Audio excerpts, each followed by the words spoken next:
বাংলাদেশের বাইরে পৃথিবীর বিভিন্ন প্রান্তে যেখান থেকে চ্যানেল আই দেখছেন, আপনাদের সকলকে সাদর আমন্ত্রণ তৃতীয় মাত্রা দেখবার জন্যে। প্রিয় দর্শক, মার্কিন যুক্তরাষ্ট্রের প্রেসিডেন্ট জো বাইডেনের আহ্বানে যে সামিট ফর ডেমোক্রেসি বা গণতন্ত্রের সম্মেলন, সেটি শেষ হয়েছে 10 তারিখে। দুদিনের এই সম্মেলন, দুদফার প্রথম দফা শেষ হয়েছে এবং এই সম্মেলন নিয়ে এর আগেও আমরা তৃতীয় মাত্রায় কথা বলেছি।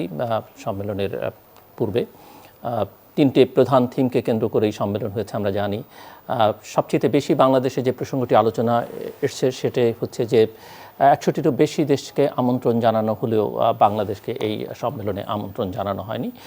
কেন হয়নি বা সেটি নিয়ে পক্ষে বিপক্ষে নানান আলোচনা বাংলাদেশ থেকে আমরা দেখেছি। বাংলাদেশ সরকারের প্রতিক্রিয়া, বিশেষ করে পররাষ্ট্র দপ্তরের পক্ষ থেকে পররাষ্ট্রমন্ত্রীর একাধিক প্রতিক্রিয়া আমরা লক্ষ্য করেছি এই বিষয়ে। এই সম্মেলন চলাকালীন সময়ই প্রায় বলা যেতে পারে বাংলাদেশে খবর এসেছে যে বাংলাদেশ যুক্তরাষ্ট্রের স্টেট ডিপার্টমেন্ট এবং ট্রেজারি ডিপার্টমেন্ট থেকে বাংলাদেশের একটি এলিট ফোর্স বা আইনশৃঙ্খলা রক্ষাকারী প্রতিষ্ঠান র্যাপিড অ্যাকশন ব্যাটালিয়ন র্যাব এবং র্যাবের প্রাক্তন বর্তমান 7 জন কর্মকর্তার উপরে স্যাংশন জারি করা হয়েছে এবং এই 7 কর্মকর্তার মধ্যে এই মুহূর্তে র্যাবের যিনি মহাপরিচালক আছেন এবং বাংলাদেশ পুলিশের যিনি মহাপরিদর্শক আছেন তারাও আছেন।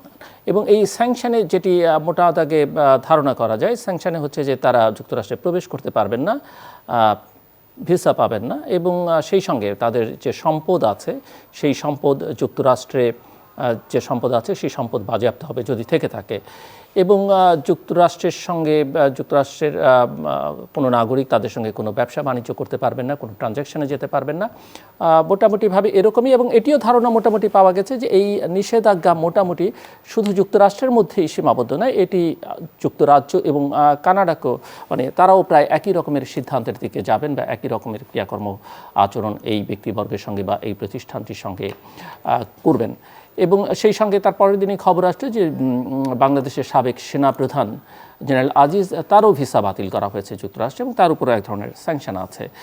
আমরা লক্ষ্য করলাম সম্প্রতি আলোচনায় আসা সাবেক সদ্য পদত্যাগী প্রতিমন্ত্রী ডক্টর মুরাদ হাসান, তিনি কানাডা যাবার চেষ্টা করেছিলেন পদত্যাগ করে এবং কানাডা থেকে তাকে ফেরত পাঠিয়ে দেওয়া হয়েছে। তিনি দুবাইতেও ঢোকার চেষ্টা করেছিলেন, সেখান থেকেও তাকে ফেরত পাঠিয়ে দেওয়া হচ্ছে। একটির সঙ্গে আরেকটির যোগসূত্র আছে কিনা সেটি বলা দুরূহ, তবে অনেকেই মনে করেন যে এটি যুক্তরাষ্ট্রের একটি সামগ্রিক চাপ এবং দীর্ঘদিন ধরেই তারা এইসব বিষয় নিয়ে বাংলাদেশের মতো নানা কারণে তাদের সঙ্গে সম্পর্কটা টানাপোড়েন ছিল, তার একটা প্রভাব পড়তে শুরু করেছে এবং এটি সামনে আরও বড় আকারে হয়তো দেখা যেতে পারে বলে অনেকে আশঙ্কা প্রকাশ করছেন। তবে এর মধ্যে ভূ রাজনীতির প্রশ্ন আছে। চীন এবং যুক্তরাষ্ট্রের মধ্যে যে বৈরিতা, সেই বৈরিতার একটা প্রচ্ছন্ন বা প্রত্যক্ষ প্রভাবের মধ্যে পড়তে পারে আমাদের প্রতিবেশী দেশ ভারতেরও এই সব ক্ষেত্রে একটা ভূমিকা থাকতে পারে বলে অনেকে মনে করেন। ভারত যেহেতু যুক্তরাষ্ট্রের এই অঞ্চলের প্রধান মিত্র, সে কারণে এটি অনেকে মনে করে থাকেন। চীনের অবস্থান নিয়ে আমরা দেখেছি চীনা রাষ্ট্রদূত বাংলাদেশে তিনি গণতন্ত্র সম্মেলন নিয়ে তার প্রতিক্রিয়া ব্যক্ত করেছেন এবং এই স্যাংশন নিয়েও কথা বলেছেন, যেটি মোটামুটি যুক্তরাষ্ট্রকে এক ধরনের তিরস্কারই করেছেন এবং বাংলাদেশ সরকারের পক্ষে তার অবস্থানকে প্রকাশ করেছেন। মোটা দাগে এই সব বিষয় নিয়ে আমরা আজকে কথা বলবার চেষ্টা করব যে এই স্যাংশন, এই গণতন্ত্র সম্মেলনে ডাকা না ডাকার ইস্যু, কিংবা সাবেক সেনা প্রধানের ভিসা বাতিল, একজন সাবেক মন্ত্রী বা বর্তমান সংসদ সদস্যকে বিভিন্ন দেশে ঢুকতে না দেয়, এর প্রভাব প্রতিক্রিয়া কী এবং এই অঞ্চলে ভারত চীনের যে বৈরিতা বা বিশ্বজুড়ে চীন যুক্তরাষ্ট্রের যে বৈরিতা, সেটি বাংলাদেশের রাজনীতিকে, অর্থনীতিকে, উন্নয়ন প্রক্রিয়াকে কীভাবে স্পর্শ করবে আগামী দিনে, সেই সব বিষয় নিয়ে আমরা কথা বলবার জন্য আমার সঙ্গে স্টুডিওতে রয়েছেন চীনে বাংলাদেশের সাবেক রাষ্ট্রদূত এবং Bangladesh Institute of International and Strategic Studies বিজের সাবেক চেয়ারম্যান অ্যাম্বাসেডর মুন্সি ফয়েজ আহমেদ। আমাদের সঙ্গে যুক্তরাষ্ট্রের ইলিনয় থেকে যুক্ত হচ্ছেন ইলিনয় স্টেট ইউনিভার্সিটির ডিস্টিংগুইশড প্রফেসর এবং আটলান্টিক কাউন্সিলের senior non resident fellow professor Ali Riaz. স্বাগত আপনাদের দুজনকে তৃতীয় মাত্রায়। ডক্টর আলী রিয়াজ, একটু আমি আপনার কাছ থেকে প্রথমে শুনতে চাইব যে এই যে গণতন্ত্র সম্মেলন যেটি হয়ে গেল যুক্তরাষ্ট্রের প্রেসিডেন্টের আহ্বানে, সম্মেলন থেকে আসলে সম্মেলনের ফলাফল কি দাঁড়ালো শেষ পর্যন্ত দুদিনের এই সম্মেলন শেষে? ধন্যবাদ জিল্লুর। এই সম্মেলনের খুব তাৎক্ষণিক কোনো ফলাফল আপনি দেখতে পাবেন, দেখার কোনো কারণ নেই। এরকম কিছু প্রত্যাশা যুক্তরাষ্ট্র যদি করে থাকে, যুক্তরাষ্ট্রের প্রশাসন, তবে বুঝতে হবে যে তারা আসলে সঠিকভাবে সেটি দেখছেন না। আমি মনে করি না যে তারা আশা করছিলেন। সেটা হচ্ছে যে এক ধরনের প্রতিবাদও বলতে পারেন। এক অর্থে এই সম্মেলনের মধ্য দিয়ে গণতান্ত্রিকভাবে যে সমস্ত দেশগুলো আছে, অবশ্য তালিকাটা যে সবাই যে গণতান্ত্রিক ছিল তাও নয়, তাদের মধ্যে এক ধরনের সংযোগ স্থাপন করা, এক ধরনের চেষ্টা। এবং সবচেয়ে বড় জিনিস সেটা হচ্ছে যে বৈশ্বিকভাবে যে গণতন্ত্রের সংকটটা চলছে, সেইটাকে আসলে এক ধরনের স্বীকৃতি দেওয়া হলো যে এক ধরনের গণতন্ত্রের সংকট চলছে এবং এটা মোকাবেলা করতে হবে বৈশ্বিকভাবে, সকলে মিলে। এবং তালিকাটা কি আমরা বলতে পারি যে যুক্তরাষ্ট্রের মিত্রদের একটা তালিকা? অবশ্যই যুক্তরাষ্ট্রের মিত্রদের তালিকা। কারণ হচ্ছে যে আপনি নিশ্চয়ই এমন একটা সম্মেলন করবেন না যেখানে আপনি তাদেরকে ডেকে নিয়ে আসছেন যাদের সঙ্গে আপনার এক ধরনের বিরোধিতা আছে। বিশেষ করে যুক্তরাষ্ট্র যেহেতু যে সমস্ত বিষয়কে বিবেচনায় নিয়েছে, 3টে বিষয়কে বিবেচনায় নিয়েছে, আপনি উল্লেখ করেছেন, সেটা হচ্ছে কর্তৃত্ববাদের বিরোধিতা, দুর্নীতির বিরুদ্ধে মানে ব্যবস্থা গ্রহণ এবং মানবাধিকার পরিস্থিতি। এই সমস্ত বিষয়ে যাদের নিয়ে সংশয় সন্দেহ আছে, যুক্তরাষ্ট্র যাদেরকে বিবেচনা করে না যে এরা এই 3টি মানদণ্ডে উচ্চাতে পেরেছে, তাদের ক্ষেত্রেই তাদেরকে বাদ দেওয়া হয়েছে সঙ্গত কারণে। সেটাই স্বাভাবিক। হ্যাঁ, তালিকা নিয়ে প্রশ্ন আছে, কারণ এমন অনেক দেশও আছে। আমি উদাহরণ হিসেবে ফিলিপাইন্সের কথা বারবার বলি যে ফিলিপাইন্স কোনো অবস্থাতেই এই তালিকায় উতরাতে পারে বলে মনে হয় না। এরকম আরও দেশ আছে।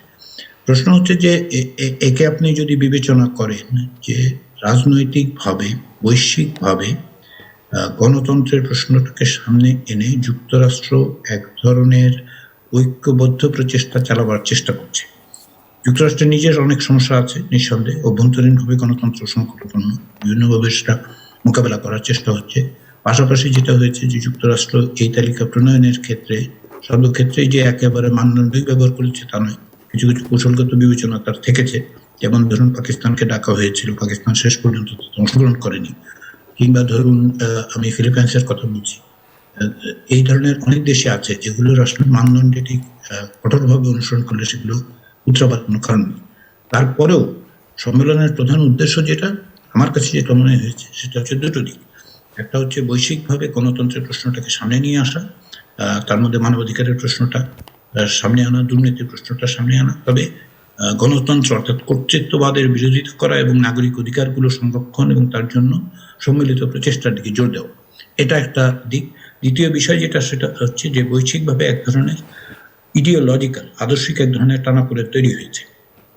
আপনি সেটাকে কোল্ড ওয়ার বলবেন কিনা সেটা আপনার বিবেচনার বিষয়। এক ধরনের কোল্ড ওয়ার বলতেই পারেন। একদিকে যেদিক থেকে আমরা দেখতে পাচ্ছি যে চীনের প্রতিক্রিয়ার কথা আপনি বলেছেন এই গণতন্ত্র সম্মেলন সম্পর্কে, তো চীন এবং আমি এক অর্থে রাশিয়াকেও দেখতে পাই যে তারা যে চেষ্টা করছেন সেটা হচ্ছে যে লিবারাল অর্ডার যেটা আছে সেই লিবারাল অর্ডারটাকে বদলে দেওয়ার চেষ্টা করছে, গ্লোবাল অর্ডার। সেখানে এতদিন যাবৎ যুক্তরাষ্ট্র নেতৃত্ব দিয়েছে, কিন্তু গত প্রায় 1 দশকের বেশি সময় ধরে যুক্তরাষ্ট্রের নেতৃত্বের ক্ষেত্রে বড় রকমের ঘাটতি তৈরি হয়েছে।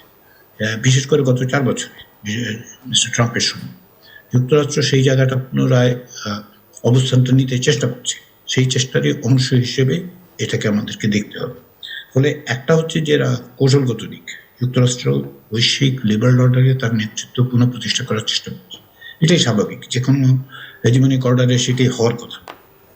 তাতে যুক্তরাষ্ট্রকে আপনি পছন্দ করেন, যুক্তরাষ্ট্রকে প্রশংসা করেন, সেটার বিষয় না। বিষয়টা হচ্ছে তারা এটা করছেন, এটা আমাদেরকে মেনে নিতে হবে যে এটা করছেন, ঠিক করছেন, ভুল করছেন, সেটা আমরা আলোচনা করতে পারি।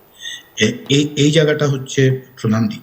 আর দ্বিতীয় যে দিক সেটা হচ্ছে এই সামগ্রিক পরিস্থিতির সামনে ভবিষ্যতে কিভাবে কর্মকৌশল তৈরি করা যায় সেটা বিবেচনা করা। এখন যেহেতু যোগাযোগটা প্রতিষ্ঠিত হয়েছে, এক ধরনের মানে সম্পর্ক প্রতিষ্ঠিত হয়েছে এই প্রশ্নগুলোতে, এখন ভবিষ্যতে কি ধরনের কৌশল নেওয়া হবে সেই কৌশলগুলো তারা কিভাবে বিবেচনা করবেন, কিভাবে আলোচনা করবেন, কোন ধরনের কাঠামো তৈরি হবে, নতুন কাঠামোর প্রয়োজন আছে কিনা, কিংবা বিরাজমান কাঠামোগুলোর মধ্যেই তারা চেষ্টা করবেন কিনা, দ্বিপাক্ষিক সম্পর্কের ক্ষেত্রে, আঞ্চলিক কাঠামোর ক্ষেত্রে, এগুলি এখন আলোচনা হবে বলে আমি মনে করি।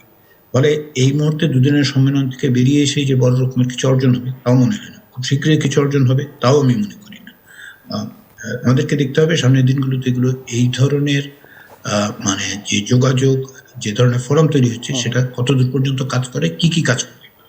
সো আমি একটু জাস্ট ছোট্ট করে যদি আপনি আমাদেরকে বলেন যে লক্ষ্য যেটি, সেই লক্ষ্য পূরণে আসলে কতটা, আপনার কথার মধ্যে এক ধরনের উত্তর পাওয়া গেছে, কিন্তু দুদিনের সম্মেলনে তারা আসলে লক্ষ্য পূরণে কতটা সফল হলেন? আপনি বলছিলেন যেমন পাকিস্তান অংশ নেয়নি। এই রকম কোয়ান্টিটেটিভ কোয়ালিটেটিভ বিবেচনা থেকে যদি আমরা করতে চাই সেটি একটি দিক। দ্বিতীয়ত হচ্ছে যে আপনি বলছেন যে এখন কি করবেন তারা, তো সেই লক্ষ্য পূরণ মানে সামনের দিকে এগুবার জন্য কোনো ধারণা পাওয়া গেছে যে কোন পন্থায় তারা এগুবেন এই প্রক্রিয়াটাকে সামনে এগিয়ে নিয়ে যাওয়ার জন্য? না, এখন পর্যন্ত আমরা তার কোনো সুস্পষ্ট নির্দেশনা পাচ্ছি না, কিন্তু এই যে আমি আলোচনা করছি সেটাই হচ্ছে এক ধরনের লক্ষ্য পূরণের ক্ষেত্রে সাফল্য। এই সাফল্যের দিকটা হচ্ছে যেমন ধরুন মানে এই সমস্ত বিষয় কর্তৃত্ববাদের বিরোধিতা করা, মানবাধিকার এবং নাগরিক অধিকারগুলোর প্রশ্নে আলোচনা করা এবং সেগুলো যে সংকটে আছে সেগুলো মোকাবেলা করা যে জরুরি এবং সেগুলি যে সকলে মিলেই করতে হবে। এবং পাশাপাশি আপনি চীনের প্রতিক্রিয়ার কথা যেটা আপনি বলছিলেন এবং আমিও মনে করি চীনের প্রতিক্রিয়া থেকে বোঝা যাচ্ছে যে আদর্শিকভাবে অবস্থানগত দিক থেকে যে পার্থক্যটা তৈরি হয়েছে। গণতন্ত্র কি রিডিফাইন্ড হচ্ছে? হ্যাঁ, গণতন্ত্র এক অর্থে রিডিফাইন্ড হচ্ছে, কিন্তু গণতন্ত্রের কতগুলো মৌলিক জায়গা আছে, তো সেই জায়গাগুলোর ক্ষেত্রে আলোচনাগুলো তৈরি হচ্ছে, কাঠামোগুলো তৈরি হওয়ার কোনো রকম সম্ভাবনা তৈরি হয়েছে। বড় ধরনের কাঠামো, নতুন কাঠামো তৈরি হবে তাও আমি মনে করি না, কিন্তু আপনি আদর্শিকভাবে এই অবস্থানটা যুক্তরাষ্ট্র তৈরি করার চেষ্টা করছে এবং সেই চেষ্টাটায় সাফল্য আমি দেখতে পাই। কিন্তু আবারও বলি যে দুদিনের বৈঠক থেকে বেরিয়ে এসে একেবারে কর্মপদ্ধতি এই করা হবে বা ওই করা হবে এরকম কিছু কি তৈরি হয়েছে? তৈরি হওয়ার সম্ভাবনাও ছিল না। তাগিদটা আছে কিন্তু সম্ভাবনা ছিল না।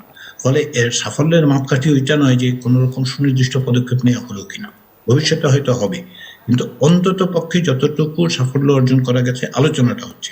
যুক্তরাষ্ট্র সমালোচনার মুখোমুখি হয়েছে, এটাও একটা ইতিবাচক দিক বলে আমি মনে করি যে এই আলোচনাটা হওয়া দরকার। যুক্তরাষ্ট্রের ভূমিকাকে তো একেবারে আনক্রিটিক্যালি অ্যাকসেপ্ট করার কিছু নেই।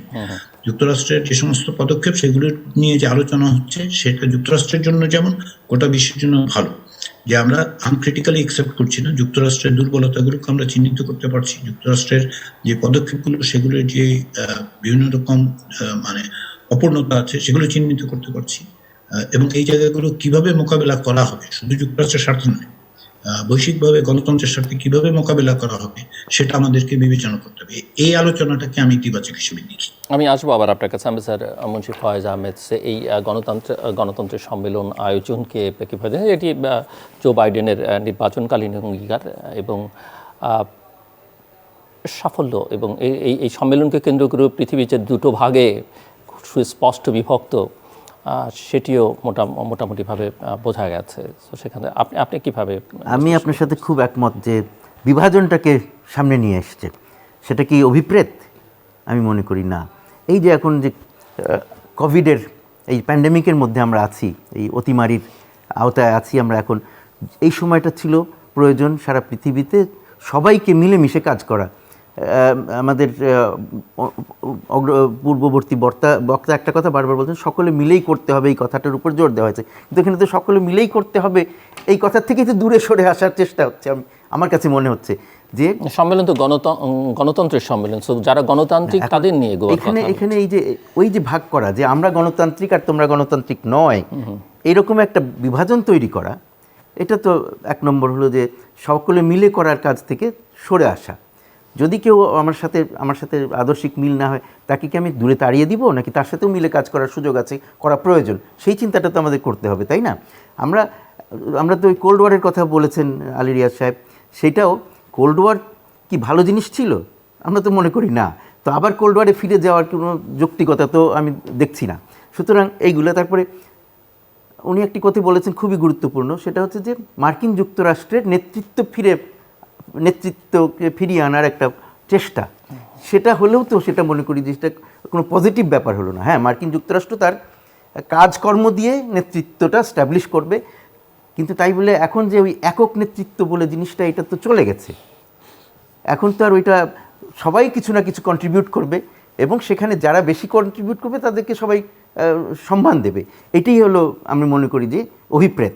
কিন্তু যদি জোর করে নেতৃত্ব, হ্যাঁ এই দেশগুলো আমার কথা শোনে, সুতরাং এই দেশগুলোকে তারা গণতন্ত্রী হোক বা গণতন্ত্রী না হোক তাদেরকে নিয়ে আমি একটা সম্মেলন করব, কারণ এরা আমার কথা শুনবে, আমি নেতৃত্ব দিলে এরা আমার সাথে থাকবে, এইভাবে যদি এই চিন্তা করা হয়ে থাকে, যেটা কথার থেকে বের হয়ে আসলো যে তার সাথে যারা আছে তাদেরকে নেওয়া, তো সেই যে এটা তো একটা বিভাজন নিশ্চয়ই। এর আগেও আমরা আরও অনেক উদ্যোগ দেখেছি বিভাজনের, যেটা হচ্ছে যেমন আমরা ইন্দো প্যাসিফিকের কথা বলছি, আমরা কোয়াডের কথা বলছি, এগুলো সবই বিভিন্ন রকমের এক্সক্লুসিভ অ্যারেঞ্জমেন্টস করার চেষ্টা এবং বিভাজন করার চেষ্টা। কতগুলো একটু বেশি লোককে নিয়ে একটা গ্রুপ তৈরি করা, কতগুলো একটু কম দেশকে নিয়ে গ্রুপ তৈরি করা, কিন্তু সব ক্ষেত্রেই এক্সক্লুশনের একটা ব্যাপার আছে এবং এখানেও সেটা আছে। আমি মনে করি যে এটা অত্যন্ত নেতিবাচক একটা দিক এই বিষয়ের। গণতন্ত্র নিয়ে আলোচনা হতেই পারে, কিন্তু সেখানে কাউকে বাদ দেওয়ার কি দরকার? সেই জিনিসটা এখন গণতন্ত্রের কোনো একটি সংজ্ঞা দিয়ে তো গণতন্ত্রকে সংজ্ঞায়িত করা যায় না, সেটা ঠিকও নয় এবং সেটা আমরা দেখছি প্রত্যেকটা দেশে আলাদা আলাদাভাবে গণতন্ত্র। এখন মার্কিন যুক্তরাষ্ট্রের মিত্র যারা, তারা সবাই গণতন্ত্রী এটা তো বলা যাবে না। যেমন মার্কিন যুক্তরাষ্ট্রের খুব ভালো মিত্র কারা?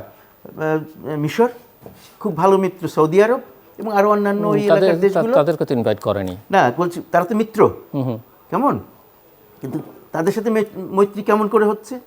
গণতন্ত্র তাইলে একটা বড় কাঠামো নয়? কিন্তু তারা যে গণতান্ত্রিক না ইনভাইট করে, তো সেটিও বুঝিয়ে দেওয়া হয়েছে। এইখানে যখন এই কথা জিজ্ঞেস করা হলো অমুককে কেন ইনভাইট করা হয়েছে, অমুককে কেন ইনভাইট করা হলো না, তখন মার্কিন যুক্তরাষ্ট্র এটার একটা উত্তর দেওয়ার চেষ্টা করেছে, তাই না? তারা বলেছে না, আমরা কে গণতান্ত্রিক না এই ধরনের কোনো স্ট্যাম্প দেওয়ার জন্য এটা সামিটটা করি নাই, সেটা উদ্দেশ্য নয়। সবাইকে নিয়ে আমরা করার চেষ্টা করছি এবং সবাইকে একসাথে পাওয়া যাচ্ছে না, এরকম একটা যেই বিশ্লেষণ বা ব্যাখ্যা তারা দেওয়ার চেষ্টা করছে, সেই ব্যাখ্যাটা সবাই গ্রহণ করছে এটা মনে হয় না। তো এখন কথা হলো যে এই পৃথিবীতে এখন কী ভূ রাজনৈতিক বলি, যেভাবেই বলি, কিন্তু কতগুলো দেশ আছে যারা বেশি শক্তিশালী, যারা বেশি প্রভাবশালী, তাদের মধ্যে যদি বিভাজন তৈরি হয়, বড় রকমের বিভাজন তৈরি হয় এবং তারা যদি সেইভাবে পৃথিবীর অন্যান্য ছোট ছোট দেশগুলোকে যারা কম শক্তিশালী তাদেরকে যদি ভাগে ফেলে নিতে চায়, তাহলে কি সেটা একটা ভালো জিনিস হবে? নাকি যদি এই বড় বড় দেশগুলো নিজেদের যেসব ক্ষেত্রে তারা লোয়েস্ট কমন ডিনোমিনেটর যদি আমরা বলি, যেখানে যেখানে তারা কাজ করতে পারে একসাথে, সেগুলো যদি কাজ করে তাদের সম্পর্কগুলোকে উন্নত করে, সেটাই কি আমাদের বেশিরভাগ দেশের জন্য, সারা পৃথিবীর জন্য বেশি মঙ্গলজনক নয়? সেই জন্য আমি মনে করি যে এটার আরেকটা উদ্দেশ্য থাকতে পারে। এই মুহূর্তে আপনারা দেখতে পাচ্ছেন যে মার্কিন যুক্তরাষ্ট্রের বর্তমান বাইডেন প্রশাসন তাদের কি বলা যায় জনপ্রিয়তার দিক থেকে সবচেয়ে নিচে অবস্থান করছে, অনেক নিচে চলে এসছে। সেটাও তাদের চিন্তার কারণ, সেটা নানান কারণে, কিন্তু সেখানে তারা নতুন একটা উদ্যোগ নিয়ে নিজেদেরকে কিন্তু এটি তো ইলেকশনে মানে যখন ইলেকশনে তো অনেক কিছু বলা ছিল, বিজয়ী এটা তো আগে করেন নাই, তিনি করবেন, এটা এতদিন পরে করেছেন, এই সময় কেন করছেন? হ্যাঁ, এই যে সময়টা, তার পিছনে এরকম কোনো কারণ ছিল যে একটা নতুন তৈরি করা, কি বলে রিইনভিগোরেট করা তাদের প্রচেষ্টাকে, সেটার জন্য কি এটা করছেন এখন? সেটা একটা হতে পারে, আমি বলছি না যে এটাই, কিন্তু এই চিন্তা মানুষের মাথায় আসতেই পারে। তো সুতরাং আমি মনে করি যে এই জিনিসটা যেভাবে করলে সবার জন্য মঙ্গলজনক হতো সেইভাবে করা হয়নি এবং সেই জন্য এটা ভালো ফল যে পাবে আমি মনে করি না। এটা এখনও তো কোনো ফল পাওয়া যায়নি এবং ভবিষ্যতেও কাদের নিয়ে এই যে ডেমোক্রেসি বলে বা গণতন্ত্র বলে যে ইয়েটা করা হচ্ছে, ডেমোক্রেসি কি? একটা জিনিস সবাই আমরা বলি ডেমোক্রেসি, যে মানুষের কনসেন্ট নিয়ে যে সরকার রাষ্ট্র চলে, সেইটা কনসেন্ট কিভাবে প্রমাণ হয়? মানুষের সমর্থন, কতগুলো দেশে কি পরিমাণ সমর্থন আছে। পশ্চিমা বিভিন্ন রকমের স্টাডির থেকেই বোঝা যায় যে চীন, যেখানকার যাকে আমরা বলছি যে আধিপত্যবাদী বা অগণতান্ত্রিক, সেই সরকারের প্রতি তাদের দেশের মানুষের 70% বেশি মানুষের সমর্থন আছে। সেই মাপে মার্কিন যুক্তরাষ্ট্রের সরকারের তো সেই রকমের সমর্থন নাই। তো সুতরাং এগুলো সবই খুব আরবিট্রারি হিসাব নিকাশ, তাই না? কিন্তু কথা হলো যে আরেকটা যেমন হয় মানুষের কল্যাণ। কোনো রাষ্ট্র যদি মানুষের কল্যাণের চিন্তা করে, মানুষ তার পলিসি নীতি ইত্যাদি সবই যদি মানুষের কল্যাণের জন্য চিন্তা করে এবং বেশি মানুষের কল্যাণের জন্য চিন্তা করে, সেটা বেশি গণতান্ত্রিক। তো সেই জিনিস যদি দেখি, সেটা কি বেশিরভাগ দেশে হচ্ছে? আমি তো সেরকম দেখতে পাচ্ছি না। সুতরাং আমি মনে করি যে এইটাও খুবই আরবিট্রারি এবং এতে আমার মনে হয় না যে খুব বেশি কোনো বড় রকমের কোনো ফল আসবে। প্রফেসর আলী রিয়াজ, দুই তিনটা বিষয় বলি যে কয়েকটা প্রশ্ন তুলেছেন। গণতন্ত্রের সংজ্ঞা নিয়ে আলোচনাটা হয়, এই আলোচনাটার মধ্যে প্রায়শই বলা হয় যে গণতন্ত্রের কোনো সর্বজনীন সংজ্ঞা নেই। এটা ঠিক, কিন্তু কতগুলো ফান্ডামেন্টাল প্রিন্সিপালস আছে। আপনি যেভাবেই বিবেচনা করেন গণতন্ত্রের 4টা ফান্ডামেন্টাল প্রিন্সিপালকে আপনি অস্বীকার করতে হবে। দীর্ঘদিন ধরে রিপাবলিক তৈরির পদ্ধতির মধ্য দিয়ে এই জিনিসটা তৈরি হয়েছে, গণতন্ত্রের 4টা ফান্ডামেন্টাল প্রিন্সিপাল। একটা প্রশ্ন রাখি আপনাকে, আপনি বলছেন যেহেতু প্রশ্নটা রাখি, রিপাবলিক হলেই কি, রিপাবলিকান সিস্টেম বা রিপাবলিক হলেই কি সেটা গণতন্ত্র হচ্ছে? না, আমি তা বলিনি, কিন্তু আচ্ছা, না, যে রিপাবলিকের আমি তা কথাটা বলিনি। আমি বলেছি যে রিপাবলিক তৈরির পথ প্রক্রিয়ার মধ্য দিয়েই এই আলোচনাগুলো হয়েছে। ধরুন একাডেমিক্যালি হয়েছে এবং বিতর্কের মধ্য দিয়ে হয়েছে, প্রক্রিয়ার মধ্যে দিয়ে হয়েছে। 4টা ফান্ডামেন্টাল প্রিন্সিপালের দিকে তাহলে বোঝা যাবে। এর মধ্যে প্রথম কথাটা হচ্ছে পপুলার সভারেন্টির প্রশ্ন, জনগণের সার্বভৌমত্ব। কোনো ডিভাইন পাওয়ার আসলে ডিটারমাইন করবে না, নাগরিকরা ঠিক করবেন, জনগণ ঠিক করবেন, তাই তো? এই যে ধরেন ইউরোপে চার্চের সঙ্গে যে বিরোধ, সেই বিরোধী আপনি বলেন, কিংবা ধরুন পরবর্তী সময় রাষ্ট্রগুলি যেভাবে গড়ে উঠেছে, সে গড়ে ওঠার ক্ষেত্রে একটা বড় জিনিস যেটা তৈরি হয়েছে সেটা কেবল ওয়েস্টার্ন এক্সপিরিয়েন্স। আপনি যে কোনো সময় যে কোনো জায়গায় দেখলে দেখবেন যে পপুলার সভারেন্টির প্রশ্নটা, নাগরিকের সার্বভৌমত্বের প্রশ্নটা হচ্ছে 1 নম্বর প্রশ্ন যে কোনো ক্ষেত্রে, গণতন্ত্রের ক্ষেত্রে। 2 নম্বর বিষয় যেটা, সেটা হচ্ছে যে রেপ্রেজেন্টেশন, আপনি কনসেন্ট অফ দ্য গভর্নড, আপনি কনসেন্ট আছে কি নাই। প্রশ্নটা হচ্ছে যে কনসেন্টটা কি প্রতিদিন নেওয়ার বিষয় না, কিন্তু পিরিয়ডিক্যালি হলেও তো আপনাকে কনসেন্টের ব্যাপারটা নিশ্চিত করতে হবে। 3 নম্বর বিষয় যেটা, সেটা হচ্ছে অ্যাকাউন্টেবিলিটি, যেটা হচ্ছে জবাবদিহির ব্যবস্থা করা। আপনি যখন বলছেন যে হ্যাঁ 70% লোক চীনে পছন্দ করে, কিন্তু জবাবদিহির ব্যবস্থাটা কি? ধরুন জবাবদিহি মানে তো কেবলমাত্র ভার্টিক্যাল নয়, হরাইজন্টাল বটে না, ভার্টিক্যাল তো নয়, কেবলমাত্র 5 বছরের নির্বাচনের কথাই তো বলা হচ্ছে না। একটা সোসাইটিতে অ্যাকাউন্টেবিলিটির বিভিন্ন রকম পথ পদ্ধতি তৈরি হয়, তার মধ্যে একটা অন্যতম গুরুত্বপূর্ণ বিষয় হচ্ছে হরাইজন্টাল, সেটা হচ্ছে যে সোসাইটিতে এমন কিছু মানে প্রতিষ্ঠান থাকবে, সেটা সাংবিধানিক প্রতিষ্ঠান থাকবে। উদাহরণ হিসেবে আপনি বলুন যে মানবাধিকারের প্রশ্ন বলুন, আপনি যদি ইসের কথা বলেন, বেসিক্যালি অ্যান্টি করাপশনের কথা বলেন, সমস্ত রকম ক্ষেত্রে। এবং সবচেয়ে বড় জিনিস হচ্ছে যে শুধু সাংবিধানিক ব্যবস্থা, সিভিল সোসাইটির মধ্যে থেকে প্রত্যেকটা নাগরিক যেন সংগঠিত হতে হবে। এবং তার 4 নম্বর ফ্যাক্টর যেটা, সেটা হচ্ছে ফ্রিডম অফ এক্সপ্রেশন। আপনি যা বলতে চাচ্ছেন তা বলতে পারছেন কি, সেটা মিডিয়ার ফ্রিডম আছে, সিভিল রাইটস আছে। এগুলো হচ্ছে একেবারে ফান্ডামেন্টাল জিনিস। এই ফান্ডামেন্টাল 4টা বাদ দিয়ে আপনি গণতন্ত্র বিভিন্ন রকম হবে, অফকোর্স গণতন্ত্র বিভিন্ন রকম হবে, প্রত্যেক জায়গায় পার্লামেন্টারি সিস্টেম হবে না, প্রত্যেক জায়গায় একইভাবে ইচ্ছা হবে না, কিন্তু ফেয়ার ইলেকশনের কথা তো আপনি বাদ দিতে পারবেন না। এগুলি হচ্ছে ফান্ডামেন্টাল প্রিন্সিপাল। এই ফান্ডামেন্টাল প্রিন্সিপালের জায়গাটাতে আমি দেখতে পাচ্ছি যে গণতন্ত্রের কোনো সর্বজনীন সংজ্ঞা নেই বলে এই 4টা ফান্ডামেন্টাল প্রিন্সিপালকে আপনি অ্যাভয়েড করছেন। 2 নম্বর বিষয় যেটা, তাহলে এই ফান্ডামেন্টাল প্রিন্সিপালগুলো আপনি এক্সিকিউট করবেন কি করে? এক্সিকিউট করার আসলে 3টা পদ্ধতি খুব ক্লিয়ার। 1 নম্বর হচ্ছে ইউনিভার্সাল সাফরেজ, যে সকলের ভোট দেওয়ার অধিকার থাকতে হবে। প্রত্যেকে যেন নাগরিক কতগুলো যুক্তিসঙ্গত বাধা নিষেধ বাদে আপনাকে প্রত্যেক নাগরিকের কাছে এই অধিকারটা পৌঁছে দিতে হবে, এবং সেটা এক্সারসাইজ। 2 নম্বর হচ্ছে সেটা এক্সারসাইজ করার জন্য ফ্রি সিস্টেম তৈরি করতে হবে।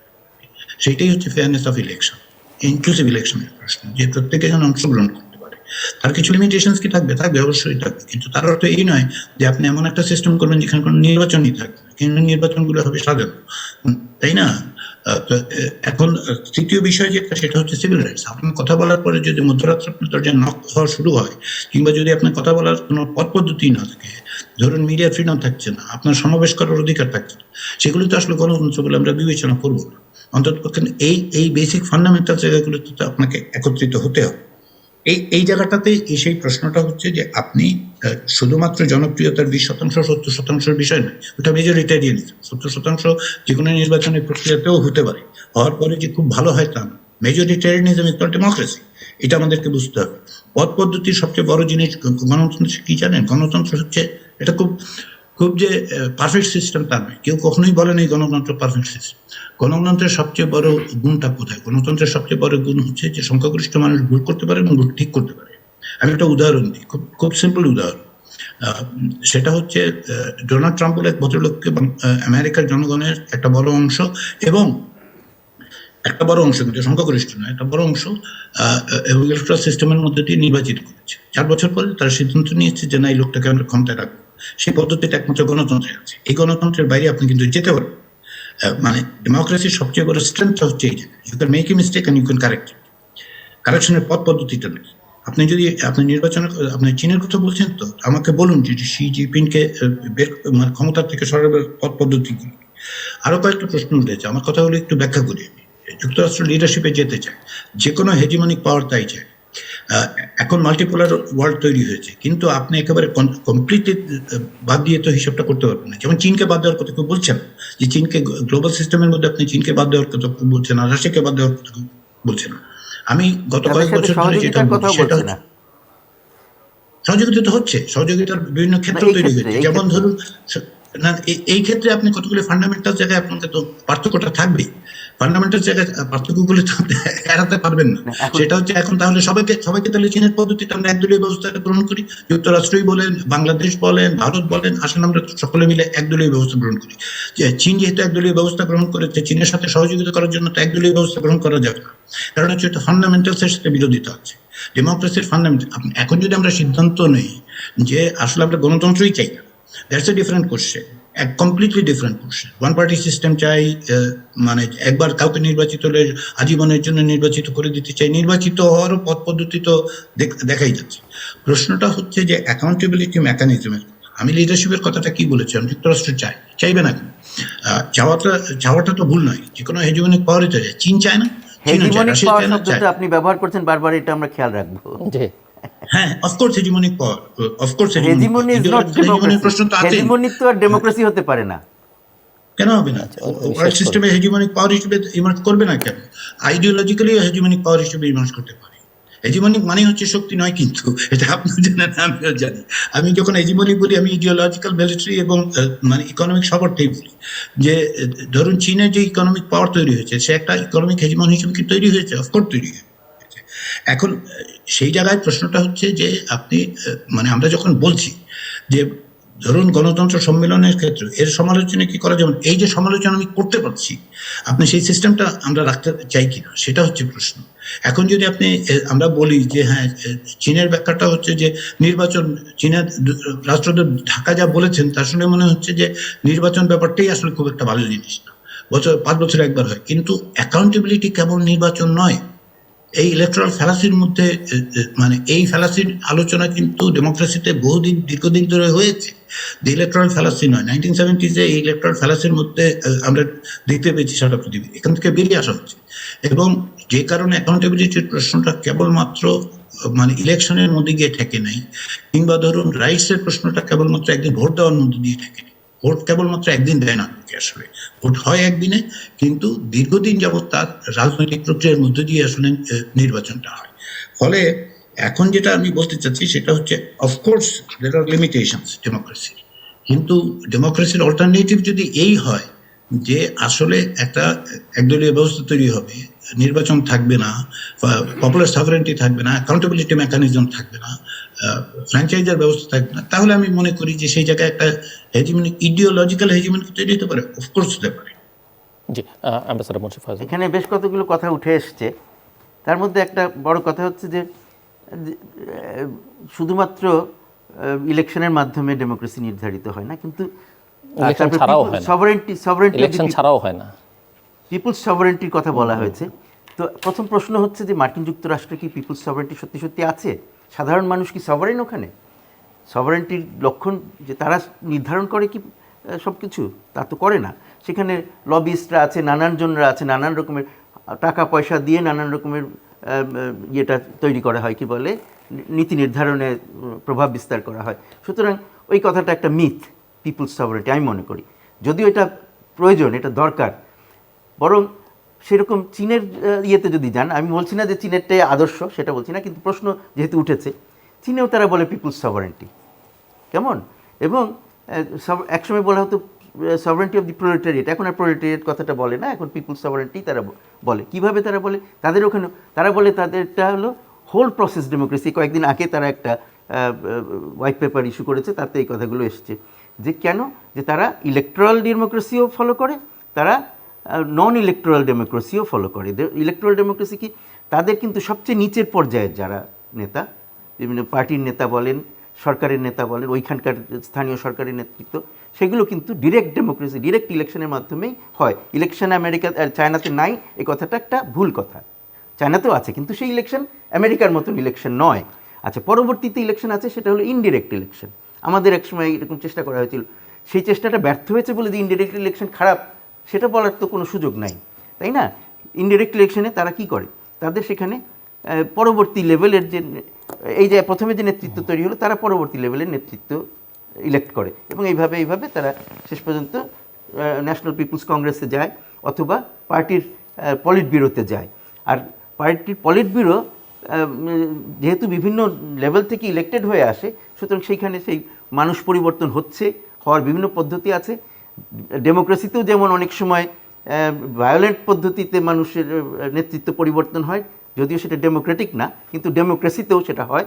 আবার যেমন মার্কিন যুক্তরাষ্ট্রের মতন দেশেও তো আমরা দেখলাম 6 জানুয়ারি, তাই না? সেটা কি ছিল?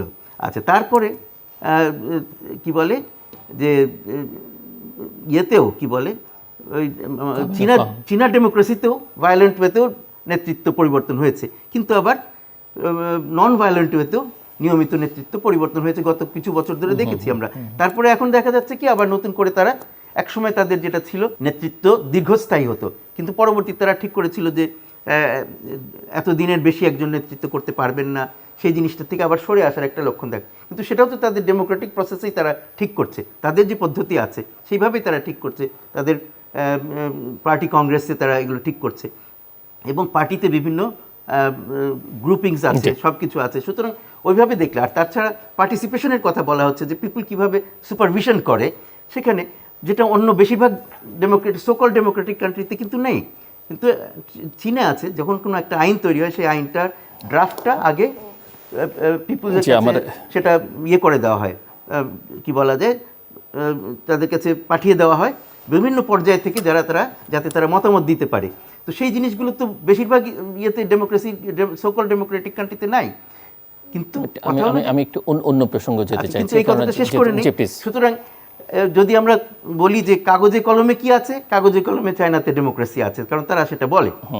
মার্কিন যুক্তরাষ্ট্রেও কাগজে কলমে ডেমোক্রেসি আছে। সভারেন্টি অফ দি পিপল আছে কিনা আমি মনে করি যে sovereignty of the people is better practice in China than in the United states of America, because সাধারণ মানুষটাই হচ্ছে চায়নার সমস্ত পলিসি হলো পিপল সেন্ট্রিক, যদিও পিপলরা প্রত্যেকদিন পলিসি নির্ধারণ করে না, কিন্তু পিপল সেন্ট্রিক। আর তাদের সুপারভিশনের আরেকটা ব্যবস্থা হলো যে তারা নিয়মিত যে কোনো লেভেলে তাদের ক্রিটিসিজম তারা পৌঁছে দিতে পারে, সেটার জন্য বিশেষ ব্যবস্থা আছে, বিভিন্ন চ্যানেল। আমার হাতে খুব বেশি সময় নেই, যে কারণে আমি এই বিতর্কটা খুব বেশি এগুতে দিতে চাই না। প্রফেসর আলী রিয়াজ, একটা পয়েন্ট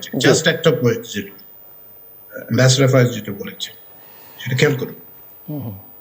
চীনের গণতন্ত্র হচ্ছে, উনি নিজেই বলেছেন, আমরাও জানি, সেটা হচ্ছে যে ওই ফার্স্ট ইয়ারটা ডিরেক্ট, বাকি পুরোটাই হচ্ছে ইনডিরেক্ট। ফার্স্ট ইয়ারে কি আসলে কম্পিটিটিভ?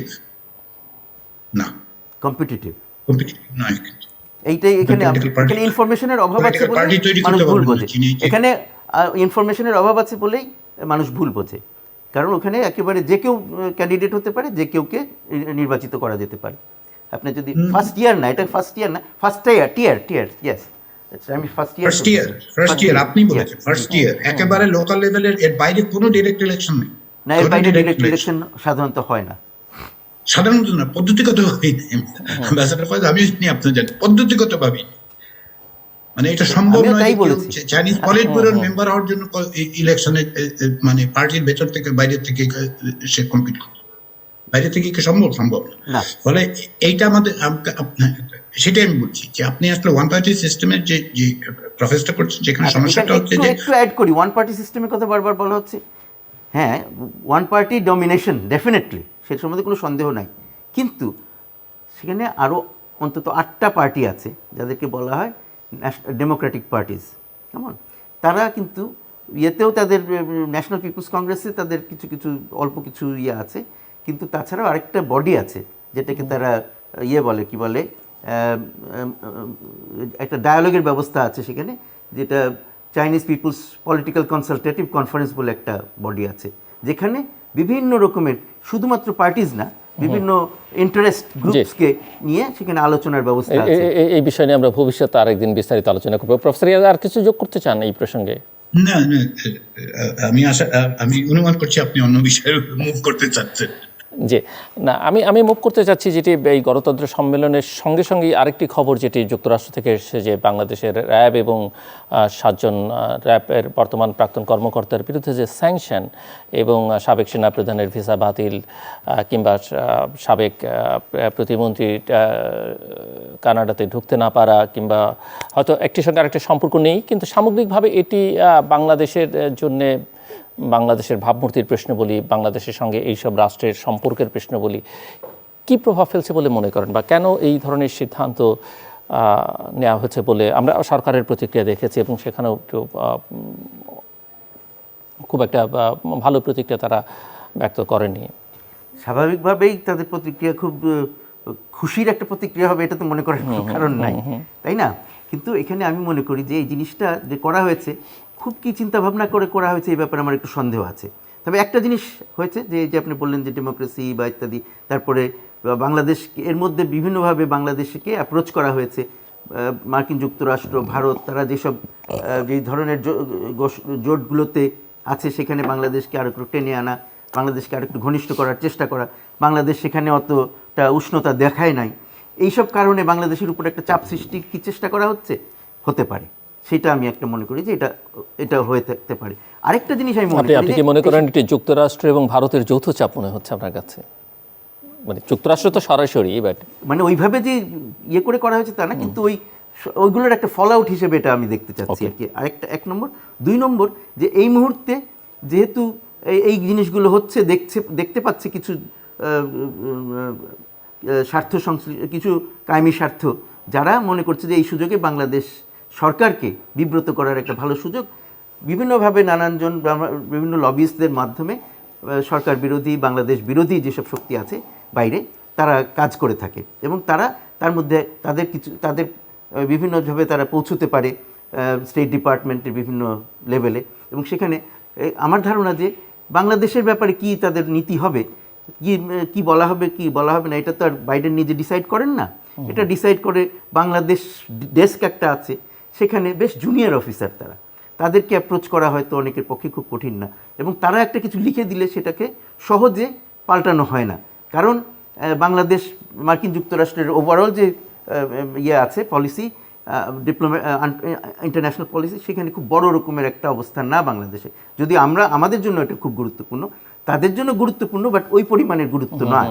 তার ফলে যেটা হয় যে তারা অত গুরুত্ব দেয় না, যেটা লিখে দিচ্ছে সেটাই সই করে দেয়। সুতরাং এই সুযোগটাও নিয়েছে আমার মনে হয়, এবং আমার কাছে মনে হয়েছে যে এই যে কাজটা করা হয়েছে, এর ফলে কি সত্যি বাংলাদেশে বড় রকমের পরিবর্তন আসবে। আর বাংলাদেশে র্যাবের কথা বলা হচ্ছে, র্যাব কিন্তু বাংলাদেশে এমন একটা প্রতিষ্ঠান যেটা সামর্থ্য অনেক এবং অনেক ভালো কাজ করেছে। তার মধ্যে একেবারে যে কোনো কিছু তাদের সমালোচনা করার মতন কিছু নাই, এটা আমি বলবো না, আছে, এবং সেগুলোর অনেক ক্ষেত্রে সরকার পদক্ষেপও গ্রহণ করছে। সুতরাং এই কাজটি করে যদি খুব বেশি ভালো কিছু অর্জন করা যাবে তা মনে করি না। সেই জন্য আমি মনে করি যে এটা এর চেয়ে বরং বাংলাদেশের সাথে আলাপ আলোচনা করে আমাদের বন্ধুরা মার্কিন যুক্তরাষ্ট্র এবং অন্যরা আরও বেশি সুফল পেতে পারতো, যা তারা চায় যা সেটা পেতে পারতো। সেই জন্য আমি মনে করি যে এটা একটা বালখিল্য এবং হঠকারী পদক্ষেপ। প্রফেসর আলী রিয়াজ, যুক্তরাষ্ট্রের পক্ষ থেকে এই পদক্ষেপ গ্রহণের পটভূমিকাটা যদি আমরা দেখি যায়, দীর্ঘদিন ধরেই তো আসলে র্যাপিড অ্যাকশন ব্যাটালিয়ন এবং র্যাপিড অ্যাকশন ব্যাটালিয়নের বাইরেও বাংলাদেশের মানবাধিকার পরিস্থিতি নিয়ে আন্তর্জাতিকভাবে বিভিন্ন রকম আলোচনা তো দীর্ঘদিন যাবৎ হচ্ছিল।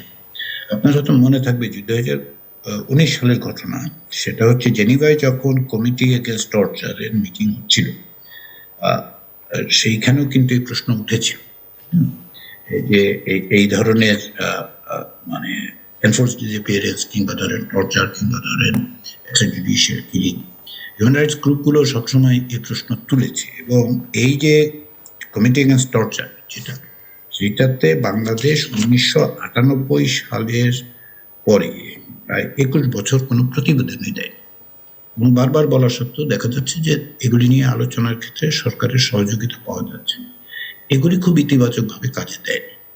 হ্যাঁ, যেমন ধরেন একই ব্যাপার আমি যদি বলি, ওয়ার্কিং গ্রুপ যেটা আছে, ইউএন ওয়ার্কিং গ্রুপ, বাংলাদেশটা পার্ট নাই, তো ইউএন ওয়ার্কিং গ্রুপ যেটা এনফোর্স ডিসঅ্যাপিয়ারেন্স বা ইনভলেন্টারি ডিসঅ্যাপিয়ারেন্স যেটাকে আমরা বলবো, তারা একসময় একটা তালিকা দিয়ে বলেছিল যে 61 জনের গুমের হিসাব তারা আছে, এবং তারা বাংলাদেশের কাছে বারবার জানতে চেয়েছে 2011 সালের মে, 2016 সালের 9 মার্চ, 2017 সালের 22 জানুয়ারি, 2017 সালের 29 জুন, হ্যাঁ, 2013 সালে এই কমিটির পক্ষ থেকে বাংলাদেশে যেতেও চাওয়া হয়েছিল আমার জন্য মনে। এখন প্রশ্ন হচ্ছে যে এই প্রশ্নগুলি তো দীর্ঘদিন যাবত উঠছে। আমরা ব্যক্তি, দল, সরকার, রাষ্ট্র এগুলিকে আলাদা করব, তাই না? বাংলাদেশ রাষ্ট্রের জন্য এটা কি আপনার ভাবমূর্তির কথা বলেছেন? অবশ্যই ইতিবাচক, অবশ্যই ইতিবাচক বাংলাদেশ রাষ্ট্রের। কিন্তু সেই জায়গাটায় যাওয়ার ক্ষেত্রে পথটা যেভাবে তৈরি হয়েছে, বিভিন্ন সময় আলাপ আলোচনার যে সমস্ত সুযোগগুলি তৈরি হয়েছে, সেগুলো সুযোগ উচিত ছিল বাংলাদেশ সরকারের সেগুলি মোকাবেলা।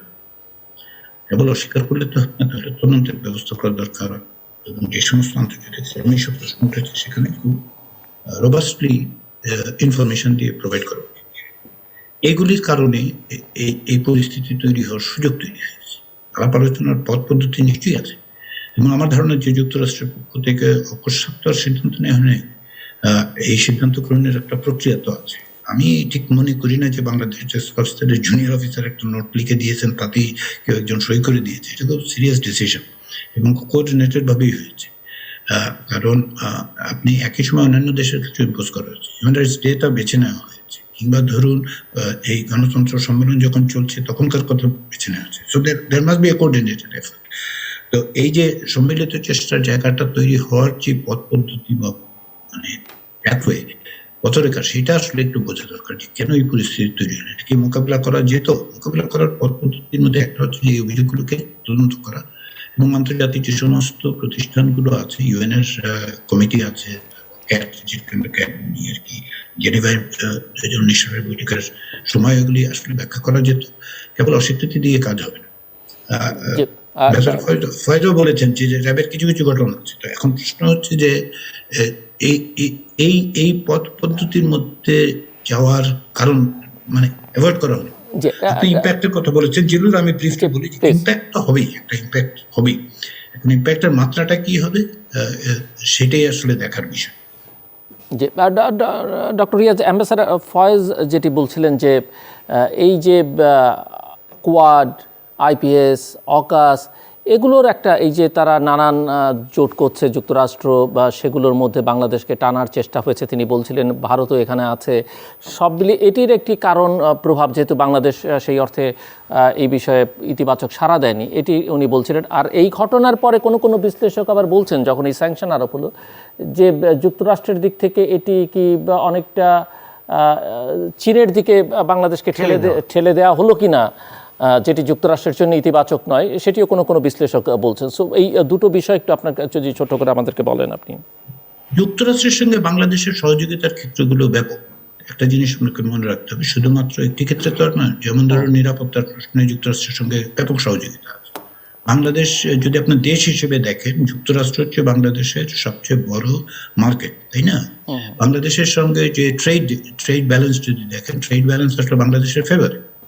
তাহলে বাংলাদেশের সাথে আসলে বিভিন্ন ক্ষেত্রে সহযোগিতার ক্ষেত্রগুলো আছে, এবং সেই সহযোগিতার ক্ষেত্রগুলো সম্প্রসারিত করার চেষ্টা হচ্ছে। বিজনেস কাউন্সিল বলেন, ধরেন ডায়ালগ হচ্ছে, বাইলেটারাল ইসে, এই ফোরামগুলো তো কলাপস করে যাচ্ছে না, এই সহযোগিতার ক্ষেত্রগুলো থাকবে। ফলে কেবলমাত্র যে আইপিএস এ যুক্ত না হওয়ার কারণেই যুক্তরাষ্ট্র এরকম একটা সিদ্ধান্ত নেবে আমি তা মনে করি। এই সমস্ত কৌশলগত বিবেচনা কি থাকবে? অবশ্যই আছে, অবশ্যই আছে। এখন বলতে পারেন আমি সমর্থন করি, আমি যখন কখনো বলি যেটা অবশ্যই আছে, কেউ এটা ভুল বোঝেন যে আমি এটা সমর্থন করছি। সমর্থন করাটার বিষয়, বাস্তবতা হচ্ছে যে এইখানে যে মানে রিজিওনাল ডাইনামিক্স তৈরি হয়েছে, হ্যাঁ, চীন চেষ্টা করছে তার প্রভাব বলয় বিস্তার করার জন্য, এবং ভারত যুক্তরাষ্ট্রের এতদিনকার পলিসিতে বাংলাদেশ দেখা হয়েছে থ্রু দিল্লি। এখন কি তাইলে তারা বাইরে গিয়ে দেখার চেষ্টা করা হচ্ছে? বাংলাদেশকে আলাদা হিসেবে বিবেচনা করা হচ্ছে যে এখানে একটা চাইনিজ ইনফ্লুয়েন্স কনফ্রন্ট করার জন্য বাংলাদেশকে যুক্তরাষ্ট্র, ওয়াশিংটন আলাদাভাবে বিবেচনা করছে, সম্ভবত করছে। সেটা একদিক থেকে ভালো, কিন্তু এই জায়গায় আমি একটু সাবজেক্টিভ, একদিক থেকে ভালো। বাংলাদেশের এখনকার যে জিও পলিটিক্যাল ইম্পর্টেন্স, সেক্ষেত্রে দিল্লি হয়ে আসার কোনো কারণ নেই। বা ধরুন বেজিংয়ে যাওয়ার জন্যই বলেন আর ওয়াশিংটনে যাওয়ার জন্যই বলেন, দিল্লির চোখ দিয়ে ওয়াশিংটন কেন বাংলাদেশকে দেখবে? Bangladesh is a very important country geopolitically, Jio strategic দিক থেকে। সেই আলোচনার জায়গাগুলো তৈরি হওয়ার ক্ষেত্র মানে বাংলাদেশ সরকার নিচ্ছে কিনা, যুক্তরাষ্ট্র নিচ্ছে কিনা। আপনি সর্বশেষ যেটা বলেছেন যে এটা কাউন্টার প্রোডাক্টিভ হতে পারে, হতেই পারে, যে কোনো স্টেপ আসলে কাউন্টার প্রোডাক্টিভ হওয়ার বিষয় আছে। এই অঙ্কটা নিশ্চয়ই যুক্তরাষ্ট্র করেছে যে যুক্তরাষ্ট্রের জন্য এটা কাউন্টার প্রোডাক্টিভ হতে পারে। এই মেজারটা নেয়ার ক্ষেত্রে অন্যান্য বিবেচনাগুলো নিশ্চয়ই কাজ করেছে, এবং সেই কাজ করার ক্ষেত্রে যদি এটা কাউন্টার প্রোডাক্টিভ হয়, ব্যাকফায়ার করে, যেটা বলা হচ্ছে চীনের, সেটা শুধুমাত্র এই একটা কারণে কি হবে? মানে শুধুমাত্র একটা কারণেই বাংলাদেশ চীনের দিকে ঝুঁকে যাবে, এটা কি হয় নাকি?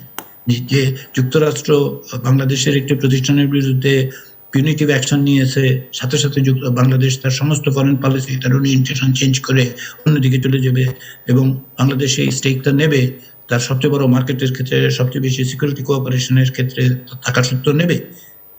যারা বলছেন তাদের আন্ডারস্ট্যান্ডিংটা আমি বুঝতে পারি।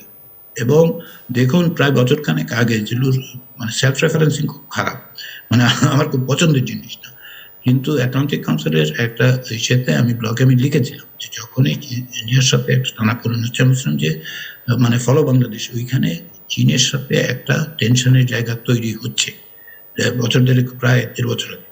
তো এখন তো আমরা তাই দেখতে পাচ্ছি যে একটা আপনার বক্তব্য অনুযায়ী ambassador Faiz very respected person, ওনার ইন্ডিকেশন থেকে যে এক ধরনের টেনশন হচ্ছে। এইটা রিজনের, এই রিজনে হচ্ছে, রিজনের বাইরে হচ্ছে।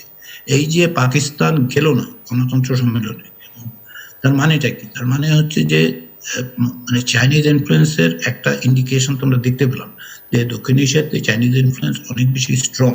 দীর্ঘদিনের মিত্র যুক্তরাষ্ট্রের পাকিস্তান এখন এই অবস্থানটা নিচ্ছে। তো এগুলি সব মিলেই আসলে মানে কাউন্টার প্রোডাক্টিভ হবে কিনা সেটা বোঝা যাবে আর একটু সামনের দিকে। তবে যে কোনো step itself has positive and negative aspect. এর পটেনশিয়াল নেগেটিভ আসপেক্ট অনেকে দেখছেন, মানে সেটা বিবেচনা করা যেতে পারে। হ্যাঁ, আমি মনে করি যে আলী রিয়াজ সাহেব যেটা বললেন যে খালি এইটার কারণেই বাংলাদেশ হঠাৎ করে চীনের দিকে ঝুঁকে পড়বে সেটা মনে করি না। কারণ বাংলাদেশ বেশ অনেক দিন ধরে একটা এই বঙ্গবন্ধুর যে ফিলোসফি ছিল, যে ডিপ্লোম্যাটিক বেস ছিল, তার নীতি যে সবার সাথে বন্ধুত্ব, কারোর সাথে বৈরিতা নয়, সেটা কিন্তু ভালো এক্সারসাইজ করছিল বাংলাদেশ বেশ অনেক দিন ধরে এবং করে আসছে। তার ফলে কি এই সময়টাতে বাংলাদেশের গুরুত্বপূর্ণ যারা অংশীদার বিভিন্ন ক্ষেত্রে, যেমন ভারত, চীন, মার্কিন যুক্তরাষ্ট্র, ইউরোপ, জাপান, সাউথ কোরিয়া, সবার সাথে কিন্তু আমাদের সম্পর্কটা একটা ভালো স্তরে রয়েছে এবং ছিল। এবং সেইখানে কিন্তু এই যে এই ধরনের ছোট ছোট তৈরি হয়ে হঠাৎ কয়েকটা বিভিন্ন রকমের ইরিটেশন তৈরি হলে সেটা একটা খারাপ নেতিবাচক ফল নিশ্চয়ই আনতে পারে। আরেকটা জিনিস বিচার করার বিষয় যে এইখানে বাংলাদেশের নাম উচ্চারণের সাথে সাথে নাম উচ্চারণ করা হয়েছে কি নর্থ কোরিয়া, মিয়ানমারের। চায়নার সাথে আমাদের নাম উচ্চারণ হলে আমরা খুব খারাপ বোধ করবো না হয়তো, কিন্তু মিয়ানমার এবং নর্থ কোরিয়ার সাথে যখন বাংলাদেশের নাম উচ্চারণ করা হয় তখন বাংলাদেশ নিশ্চয়ই খুব ভালো বোধ করবে না। কারণ মিয়ানমারের কত 11 লাখ লোক আমাদের এখানে রয়েছে। তো যাই হোক, এগুলো কি পৃথিবীর চোখে দেখে না? বাংলাদেশ যে উন্নতি করছে সেটা কি সবাই দেখছে না? দেখছে, এবং বিভিন্ন ফোরামে বাংলাদেশকে প্রশংসাও করা হচ্ছে।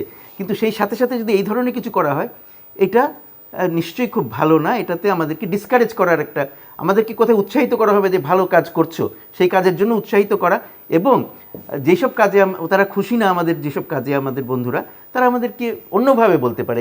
এইভাবে এই যে পাবলিক শেমিং বা এই ধরনের কিছু একটা ঘটানো, এটা আমি মনে করি কোনোভাবেই সঠিক নয়, উচিত নয়।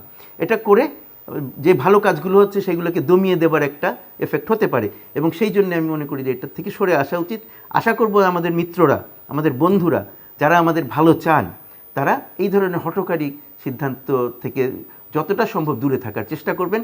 আমাদের সাথে তাদের যদি কোনো রকমের কোনো বিষয়ে তাদের আমাদের পরামর্শ দেওয়ার থাকে, সেটা বিভিন্ন রকমের চ্যানেল আছে। এখন মার্কিন যুক্তরাষ্ট্রের সাথে আমাদের কিন্তু প্রফেসর রিয়াজ বলছিলেন যে অনেকগুলো ডেট বলেছেন যে বাংলাদেশ রেসপন্স করেনি। সেটা হলো যে আমাদের পদ্ধতিগত কতগুলো জিনিস, আমাদের এটা করা উচিত ছিল, ওটা করা উচিত ছিল। আমি তো বলছি না যে আমরা সব সঠিকভাবে করছি, আমাদের অনেক কিছু করা, কিন্তু আমাদের হয়তো প্রায়োরিটিসে ওইটা আমরা আগায় নেই, আমরা পিছনে। যেমন আমরা তো এখন এরকম কী বলে, আমি যতদূর জানি আর কি, যে হিউম্যান রাইটস কাউন্সিলের আমরা সদস্য, সুতরাং সেখানেও আমাদের তো বিভিন্নভাবে অংশগ্রহণ করতে হয়, আমাদের রিপোর্টস দিতে হয়। সবখানে হয়তো আমরা সঠিকভাবে আমাদের সময় মতন করছি না, কিন্তু আমাদের গুরুত্বটা কি, আমাদের নাম্বার ওয়ান প্রায়োরিটি বাংলাদেশে কি, যেভাবে আপনি বলেন হিউম্যান রাইটস বলেন, নানান কিছু বলেন, সবচেয়ে প্রথম প্রায়োরিটি হচ্ছে বাংলাদেশের আর্থসামাজিক উন্নয়ন, এবং সেখানে বাংলাদেশ কিন্তু ভালো করছে, সে সম্বন্ধে তো কোনো সন্দেহ নাই। এখন সেটা করতে যে আমরা যদি কোথাও কোনোখানে আমাদের অবহেলা হয়ে থাকে, সেখানে আমাদের বন্ধুরা আমাদেরকে বুঝিয়ে দিতে পারে যে এটা ওইখানে অবহেলা না করেও তোমরা এই অগ্রগতি করতে পারো। তার চেয়ে যদি আমাদেরকে এই পাবলিকলি এইভাবে ইয়ে করা হয়, সেটা আমি মনে করি যে সঠিক পদক্ষেপ নয়। প্রফেসর আলী রিয়াজ। প্রায়োরিটি আর্থসামাজিক উন্নয়ন, সামাজিকের মধ্যে সিভিল রাইটস একটা অংশ, সেটা বাইপাস করে তো হবে না। মানে অর্থ এবং সেই আর্থিক উন্নতির যে মাপকাঠি জিডিপি, সেটা নিয়েও তো প্রশ্ন আছে। ডিসপ্যারিটি বাড়ছে মানুষের মধ্যে ভয়াবহ রকম, মানে দরিদ্রের সংখ্যা কমেছে, দারিদ্রের হার হয়তো কমেছে, কিন্তু ডিসপ্যারিটি তো বাড়ছে, তাই না? সেগুলি নিয়ে আমরা অন্যভাবে আলোচনা করতে পারি। প্রশ্নটা হচ্ছে যে এখন ফায়াজ যেটা বলছেন যে বন্ধুরা জানাতে পারে, তো আবার উল্টো করে বলি আর কি, হ্যাঁ, যে বাংলাদেশও তো জানাতে পারে, ব্যবস্থা নিতে পারে, পথ পদ্ধতি নিতে পারে, পদক্ষেপ নিতে পারে। এই পর্যন্ত যাওয়ার প্রয়োজন দেখা দিচ্ছে, পিউনিটিভ মেজার পর্যন্ত যাওয়ার জায়গা তৈরি হচ্ছে কেন? সেটার জন্য তো মানে, এবং বাংলাদেশকে প্যাট্রোনাইজ করার কিছু নাই। ওনারা আমাদেরকে বলবেন ওয়াশিংটনে বসেই বলুন না, হ্যাঁ, যে কেউ কারো প্যাট্রোনাইজ করার কিছু নেই, বাংলাদেশকে প্যাট্রোনাইজ করার কোনো জায়গা নেই। বাংলাদেশ তো নিজের জায়গায় দাঁড়িয়ে কথা বলতে পারবে। ফলে আলোচনার যে সমস্ত ফোরামগুলো আছে, সেই ফোরামগুলো, আমি তো একটা কথা বলছিলাম, বা ধরেন কমিটি যে ওয়ার্কিং গ্রুপের কথা বলছিলাম, এই কারণে যে সেগুলো হচ্ছে ইন্টারন্যাশনাল ফোরাম, যেখানে বাংলাদেশ করতে পারতো দীর্ঘদিন ধরে করতে পারতো এই সমস্ত প্রশ্ন। হিউম্যান রাইটসের প্রশ্নে বাংলাদেশের সিচুয়েশন তো মানে ভালো না, এটাই তো হচ্ছে বাস্তব। মানে আপনি যেভাবেই দেখেন সেটা ভালো না। কিংবা ধরুন সিভিল রাইটস, কিছুদিন আগে যে সিভিল রাইটস এর কথা যদি আপনি বলেন, যে বাংলাদেশের বিরোধী দলগুলো গত 1 দশক যাবৎ আসলে সমাবেশ পর্যন্ত করতে হবে, কথাবার্তা বলার ক্ষেত্রে ডিজিটাল সিকিউরিটি, হ্যাঁ সমাবেশ করে, পারমিশন পায় না আর কি। মানে এই হচ্ছে সমস্যা, সরকারি দল পায়, বিরোধী দল পায় না, এটাই হচ্ছে সমস্যা। এটা I can refer to this, মানে প্রথম আলো রিপোর্ট আপনি পড়তে পারেন। মানে বেসিক্যালি যেটা হচ্ছে, এবং তবে একটা কথা আপনার সাথে একটু যোগ করি, সেটা হচ্ছে যে মানে আমাদের এখানে অনেক প্রশ্নের সুযোগ আছে, কিন্তু নর্থ কোরিয়া, উত্তর কোরিয়া এবং মিয়ানমারের সাথে তুলনা হয়ে গেলে তখন কিন্তু আপনিও আমার মনে হয় ভালো বোধ করবেন না। কিন্তু আপনারা তুলনা করছেন, একই দিনে অ্যানাউন্স করার কারণে তুলনা কেউ করেছে। তার আগের দিন তো উগান্ডার বিরুদ্ধে ব্যবস্থা গ্রহণ করে, ইরানের বিরুদ্ধে ব্যবস্থা গ্রহণ করা হচ্ছে ওই একই সপ্তাহে। এগুলি series of punitive action US government নিচ্ছে। আর কি তার মধ্যে 1-2 দিন আগে ইউগান্ডার বিরুদ্ধে ব্যবস্থা করা, আপনি কি ইউগান্ডার সাথে ইরানের সাথে তুলনা করা হয়েছে? যে আপনি বললেন যে চীনের সাথে থাকলে গর্বের বিষয়, তো ওই দিন তো চীনের সাথে হয়েছে, তুলনা কেউই করছে না। এইগুলি হচ্ছে যে মানে মিডিয়ার হাইপ তৈরি করা, যে আমার বাংলাদেশকে মিয়ানমারের সাথে, কোথায় মিয়ানমারের সাথে কে তুলনা করছে? মানে একই দিন অ্যানাউন্স করে, এটা তো আমরা, আমার কাছে মনে হচ্ছে যে নিজেরাই নিজেদের ঘাড়ের মধ্যে টেনে নেওয়া হচ্ছে। বাংলাদেশের বিষয়ে ইউএস স্টেট ট্রেজারি ডিপার্টমেন্টের যে সমস্ত অ্যাকশন, তার সাথে একমত হওয়া দ্বিমত হওয়া ভিন্ন বিষয়, এবং সেই ক্ষেত্রে যদি মেজারগুলো ইমপ্রপার মনে হয়, বাংলাদেশ গভর্নমেন্ট সেটা অফকোর্স ইস্যু করবে, মানে রেসপন্ড করবে। আমি বলছি যে এটা একদিনে হয়নি, আমি বলছি যে সামগ্রিকভাবে তার একটা প্যাথওয়ে আছে। দেশের অবস্থা যদি আপনি বলেন, মানবাধিকার কমিশনের কাছে চাইলেও একটা মিটিংয়ে মানবাধিকার কমিশন, বাংলাদেশে একটা মানবাধিকার কমিশন আছে, কিন্তু ক্যাটের মিটিংয়ে মানবাধিকার কমিশনের রিপ্রেজেন্টেশন ছিল তো না।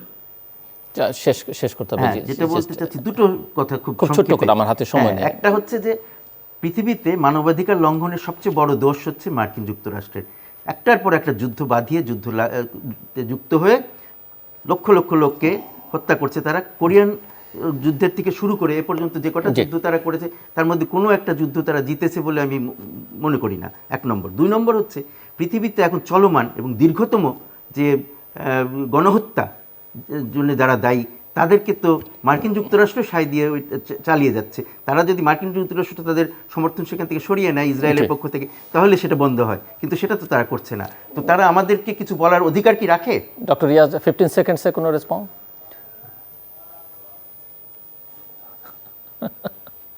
আমার ইনএডিকুয়েসি যদি থাকে, সেটা জাস্টিফাই করার জন্য ইনএডিকুয়েসির দিকে তাকাবার দরকার নেই। যুক্তরাষ্ট্রের ভূমিকা প্রশ্নবিদ্ধ। যুক্তরাষ্ট্র বিভিন্ন রকম তার পররাষ্ট্র নীতির ক্ষেত্রে ইসরায়েলের প্রসঙ্গ বলেছেন, তো ইসরায়েলের ব্যাপারে যে ডুপ্লিসিটি ইউনাইটেড স্টেটস, এটা অ্যাবসোলুটলি হরেবল, আনএক্সেপ্টেবল। এই নিয়ে কোনো সংশয় সন্দেহ নেই। যুক্তরাষ্ট্রের ফরেন পলিসি এবং ওয়ারমঙ্গারিং অ্যাবসোলুটলি মানে ডিপ্লোরেবল। কিন্তু প্রশ্ন হচ্ছে যে এটা তো গতকাল বললাম না, আজকে বলতেছি। যতক্ষণ পর্যন্ত ততক্ষণ পর্যন্ত যুক্তরাষ্ট্র ঠিকই আছে, কিন্তু যেদিনই মানে যুক্তরাষ্ট্র আমাকে ক্রিটিসাইজ করবে, সেদিন আমি যুক্তরাষ্ট্রকে ক্রিটিসাইজ করার সময়। এইটা বেসিক্যালি অনেক ধন্যবাদ প্রফেসর। সেলফ ডিফেন্সের মতো মনে হয়। অনেক ধন্যবাদ প্রফেসর ডক্টর আলী রিয়াজ এবং অ্যাম্বাসেডর মুন্সি ফয়েজ আহমেদ আমাদের সঙ্গে আলোচনায় অংশ নেবার জন্য। দর্শক, কথা হচ্ছিল মার্কিন যুক্তরাষ্ট্রের আহ্বানে গণতন্ত্রের সম্মেলন নিয়ে। বাংলাদেশের জন্ম হয়েছে ভোটাধিকারের আকাঙ্ক্ষা, গণতন্ত্রের আকাঙ্ক্ষা নিয়ে, এবং বাংলাদেশের মানুষ গত 50 বছরই নানা সময় নানাভাবে গণতন্ত্রের জন্য লড়াই করেছে, সংগ্রাম করেছে, এবং গণতন্ত্রের জয় হোক সেটি মানুষের প্রত্যাশা। যুক্তরাষ্ট্র থেকে কিছু বিষয়ে স্যাংশন এসছে কতিপয় ব্যক্তি একটি প্রতিষ্ঠানের বিরুদ্ধে, এবং এই ধরনের নানা উদ্যোগ, নানা সমালোচনা পৃথিবীর বাইরে থেকে বিভিন্ন সময় আসে, প্রশংসাও আসে, কথাও সত্যি। কিন্তু মূল কথা হচ্ছে যে আমরা বাইরের কথা বাদও যদি দিই, এই যে মানবাধিকারের প্রশ্ন, দুর্নীতির প্রশ্ন, গণতন্ত্রের প্রশ্ন, ভোটাধিকারের প্রশ্ন, দেশের মানুষ কীভাবে দেখছে সেটি কিন্তু বিবেচনায় নেওয়া উচিত। দেশের ভেতর থেকে এই বিষয়ে কী বক্তব্য, এবং সেটিও বিবেচনায় নেওয়া দরকার যে আসলে সেই বক্তব্য রাখবার পরিবেশটা বাংলাদেশে আছে কিনা, কখনো ছিল কিনা, বা থাকলেও কীভাবে ছিল বা আছে, সেগুলো কিন্তু অত্যন্ত গুরুত্বপূর্ণ বিবেচ্য বিষয়। দর্শক, আমাদের সঙ্গে থাকবার জন্য অসংখ্য ধন্যবাদ। আপনাদের সবার জন্য শুভকামনা।